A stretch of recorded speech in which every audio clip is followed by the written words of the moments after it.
மார்கழியில் மாணிக்க வாசகருடன் ஆன்மீக பயணம். திருப்பள்ளி எழுச்சியை படித்தும் கேட்டும் சிவனருள் பெறுவோம்.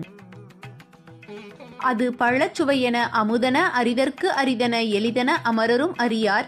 இது அவன் திருவுரு இவன் அவன். எனவே எங்களை ஆண்டு கொண்டு இங்கு எழுந்தருளும் மதுவளர் பொழில் திரு உத்தரகோச மங்கையுள்ளாய் திருப்பெருந்துறையுரை மன்னா, எது எமை பணிகொளும் ஆறு அது கேட்போம் எம்பெருமான் பள்ளி எழுந்தருளாயே.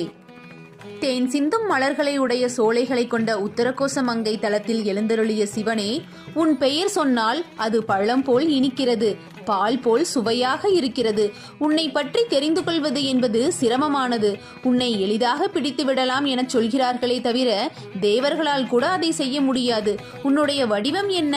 இவன்தான் அவனோ என்று அனுமானிக்க திணறும் தேவர்களுக்கே காட்சி தராத நீ இதோ எங்கள் முன்னால் இருக்கிறாய். எங்களை நீ என்ன செய்ய நினைக்கிறாயோ அதை செய் என்றே உன்னிடம் கேட்போம்.